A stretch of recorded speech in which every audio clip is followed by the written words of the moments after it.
السلام علیکم ورحمۃ اللہ وبرکاتہ۔ میرے مسلمان بھائی اور بہنوں، عزیزوں، بیٹوں اور بیٹیوں، میں غلام مصطفیٰ اپنے چینل پیام اسلام سے آپ سے مخاطب ہوں۔ درس قرآن کے سلسلہ میں آج کا ہمارا سبق سورۃ المائدہ آیت نمبر 18 ہے۔ اعوذ باللہ من الشیطان الرجیم، بسم اللہ الرحمن الرحیم۔ وقالت اليهود والنصارى ونحن أبناء الله وأحباؤه قل فلم يعذبكم بذنوبكم بل أنتم بشر ممن خلق يغفر لمن يشاء ويعذب من يشاء ولله ملك السماوات والأرض وما بينهما وإليه المصير۔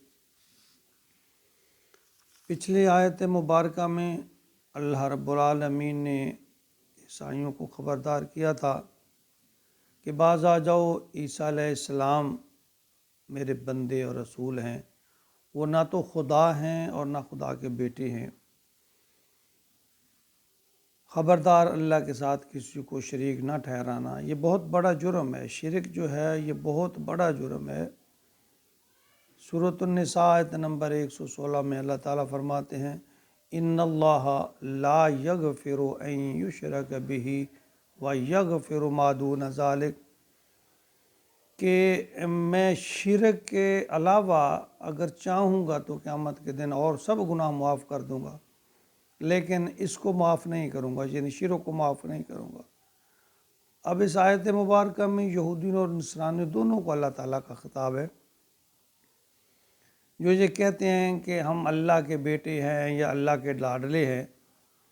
تو یہاں اللہ فرما رہے ہیں، وقالت الیہود والنصارى، یہودی اور نصرانی یہ کہتے ہیں، نحن ابناء اللہ، ہم اللہ کے بیٹے ہیں، واحباؤہ، یعنی اس کے لاڈلے ہیں، پیارے ہیں، وہ ہم سے محبت کرتا ہے۔ قل، کہہ دیجئے، فَلِمَ يُعَذِّبُكُمْ، اگر ایسا ہے تو پھر کیوں عذاب دیا اس نے تمہیں، بِذُنُوبِكُمْ، تمہارے گناہوں کے سبب۔ اس میں جو یہ اللہ کی اولاد ہونے کا یا اللہ کے چہیتے ہونے کا یہ جو دعویٰ کر رہے ہیں، تو اس بارے میں اللہ تعالیٰ نے فرمایا، تو پھر جو بخت نصر تھا، یعنی جو بابل کا بادشاہ تھا، اس نے میں یروشلم کو تہس نہس کر دیا تھا، تو اس سے اللہ فرماتے ہیں پھر آپ کو کیوں پٹوایا گیا؟ تمہارے 6 لاکھ افراد قتل کروا دیے گئے، 6 لاکھ قیدی بنا لیے گئے، اور تمہارا ہیکل اول اس کو بھی منہدم کر دیا گیا۔ پھر اشوریوں نے تمہاری سلطنت اسرائیل کو روند ڈالا۔ یہ اللہ پرانے جو واقعات ہیں ان کو یاد کرواتے ہیں۔ پھر یونانیوں کے ہاتھوں تمہارا استحصال ہوا، رومیوں نے تمہارے اوپر ظلم کے پہاڑ توڑے، اور جو رومن جنرل تھا تیتس، اس نے دوسرا ہیکل جو ہے اس کو بھی مسمار کیا۔ تو اگر تم واقعی اللہ کے اصل لاڈلے ہو تو کیا پھر اللہ کو تم سے ایسی محبت ہے، تو پھر اللہ کے ایسا لاچار ہے کہ دنیا کے لوگوں کے ہاتھوں تمہارے یہ ذلت اور رسوائی ہوتی رہی۔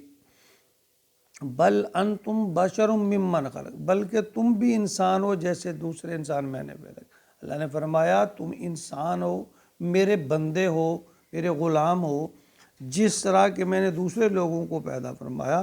یغفر لمن یشاء، جس کو چاہتا ہوں بخش دیتا ہوں، ویعذب من یشاء، اور جس کو چاہوں گا اس کو سزا دوں گا۔ وللہ ملک السماوات والارض، اللہ فرما رہے ہیں وما بینہما، کہ وللہ، اللہ کے لیے ہے ملک السماوات، ملکیت آسمانوں کی اور زمینوں کی، وما بینہما، اور جو اس کے درمیان میں ہے، وإلیہ المصیر، اور یاد رکھو تمہیں بھی اللہ کی طرف لوٹ کر آنا ہے۔ تو شرک جو ہے نا، یہ اللہ کے ہاں ایسا جرم ہے، جو قوم اس میں مبتلا ہو جاتی ہے پھر انہیں تباہ و بربادی اور گمراہی سے کوئی نہیں روک سکتا۔ سورۃ بقرہ آیت نمبر 107 میں اللہ رب العالمین فرما رہے ہیں، الم تعلم ان اللہ لہ ملک السماوات والارض، کیا تم نہیں جانتے کہ جو کچھ زمین اور آسمانوں میں ہے وہ اللہ کا، وَمَا لَكُم مِّن دُونِ اللَّهِ مِن وَلِيٍّ وَلَا نَصِيرٍ، اور تمہارا اللہ کے سوا کوئی مددگار ہو ہی نہیں سکتا، یعنی اللہ کے بغیر کون ہے جو تمہاری مدد کرے گا۔ پھر سورۃ آل عمران میں اللہ رب العزت فرمایا قُلِ اللَّهُمَّ مَالِكَ الْمُلْكِ، اللہ کی ملکیت ہے زمین و آسمان، اللہ کی ملکیت، تُؤْتِي الْمُلْكَ مَن تَشَاءُ وَتَنزِعُ الْمُلْكَ مِمَّن تَشَاءُ، جس سے چاہے ملک چھین لے، جس سے چاہے بادشاہ چھین لے، اور جس کو چاہے عطا کر دے۔ سورۃ ملک آیت نمبر 1 میں اللہ تعالیٰ فرما رہے ہیں تبارک الذی بیدہ الملک، برکت والا وہ نام ہے جس کے ہاتھ میں ہے ہر چیز، وَهُوَ عَلَىٰ كُلِّ شَيْءٍ قدیر، اور وہ ہر چیز پر قادر ہے۔ اس آیت مبارکہ میں اللہ تعالیٰ نے جو 3 باتیں بیان فرمائی ہیں نا، ان میں پہلی بات یہ ہے کہ اللہ تعالیٰ فرما رہے ہیں کہ میں گفتار کی بجائے کردار کی قدر کرتا ہوں، میں یہ نہیں دیکھتا تم کیا کہتے ہو، میں یہ دیکھتا ہوں تم کیا کرتے ہو۔ اور دوسرا فرمایا کہ شرک ناقابل معافی جرم ہے، حتیٰ کہ اس کی توبہ کر لی جائے، اگر اس کی توبہ کیے بغیر آدمی مر گیا تو اللہ تعالیٰ نے فرما دیا ہے سورۃ نساء میں، جیسا کہ میں نے پہلے ذکر کیا کہ اللہ فرما رہے ہیں آیت نمبر 116 میں ان اللہ لا یغفر ان یشرک بہ، کہ اللہ شرک کو تو ہرگز ہی معاف نہیں کرے گا، البتہ کوئی دوسرے گناہ ہوں گے تو اللہ چاہے گا تو ان کو معاف کر دے گا، شرک کو معاف نہیں کرے گا۔ اور جو تیسری بات اللہ نے فرمائی اس آیت میں فرمایا کہ وہ مالک الملک ہے، ہر چیز کا اختیار اس کے ہاتھ میں ہے، بنانے والا بھی وہ ہے، اور قبضہ قدرت، اس پر جو قدرت ہے، جو طاقت ہے اور اختیار ہے وہ اللہ کے پاس ہے۔ اس لیے تم باز آ جاؤ، اللہ کے ساتھ شریک نہ ٹھہراؤ، اور اپنے گفتار کی بجائے اپنے کردار کو ٹھیک کرو۔